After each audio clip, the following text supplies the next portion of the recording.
The JoJoLands cat size and charming arc. Let's go. Alright, so last time, Jojo and friends managed to steal both the diamond and the lava rock. And they are now running from Rohan's house with both of them. And as they are running in the forest, I guess, behind his house, they notice something interesting. The diamond, which was in Usagi's very much zipped backpack, has fallen out onto the ground and is rolling towards Dragona. This happens a couple times, and they eventually realize that it is rolling towards the lava rock, which Dragona is carrying.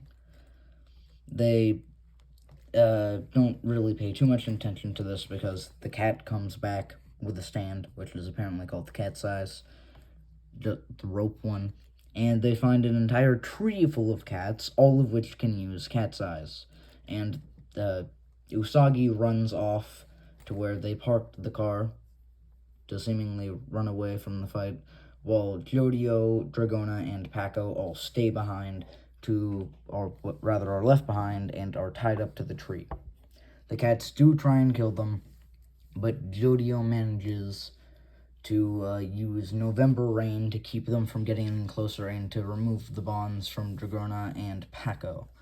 This fight between Jojo, Paco, and Dragona versus the cats keeps up for about a chapter, maybe two, and then it ends with the goat Usagi ramming the rental car into the tree, knocking all of the cats off of it, and then freeing Jojo and the other two. And he has figured out what the lava rock can do and feeds the cats caviar that he stole from Rohan's house, which they naturally come to and eat. And they are actually drawn to it, the lava rock, because they ate the caviar. They put the lava rock in like the middle of a net with the cats and then tie up the cats and take the lava rock back and then just like leave them in the forest and drive off. And then they skip about an hour or so. They're in the main part of town, and they want to know what the lava rock can do exactly. So Usagi and Dragona go into a watch store and test it out. There's a whole maybe a full chapter long thing about just them apparently stealing a watch, but they really didn't because it was naturally drawn towards the lava rock, but eventually they just managed to get out. But as they're doing that, some mysterious stand user with a knife shows up and attacks Jojo and Paco. His stand, I still don't fully know what it does, but I have the general idea. His skin is apparently like sand because of his stand, and he can make his skin look like pretty much anything, no matter how far away it is. It's essentially him turning invisible, perfectly blending into his environment. But anyways, there's a 2-chapter-long fight with this guy with a knife, and Paco will not shut up about his knife handling needs some work, and he's not a bad guy. We should recruit him to our team. I swear, in the 2-chapter-long fight, he says these two phrases at least 10 times each. But anyways, eventually, Jojo manages to knock him into the water and use November Rain to prevent him from coming up. And they eventually recruit him to the group. His name is Charming Man. His brother went missing in an accident on land belonging to the Howler Corporation.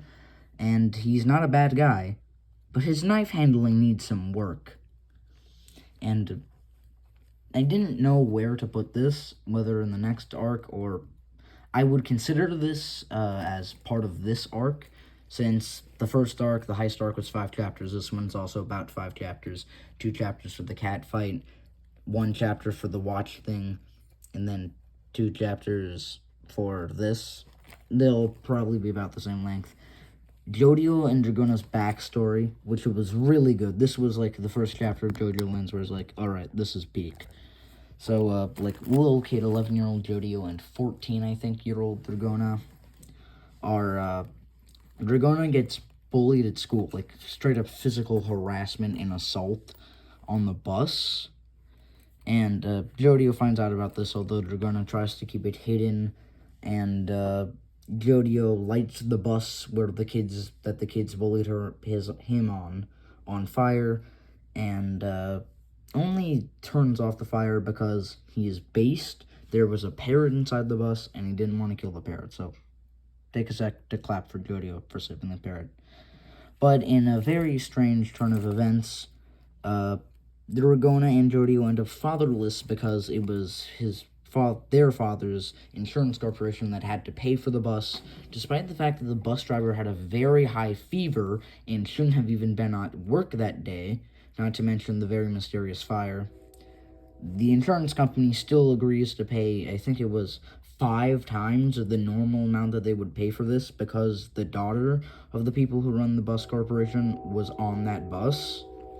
And the company shifts the blame to Jojo's dad and Dragona's dad and fire him, and he leaves the household. So they pretty much end up fatherless.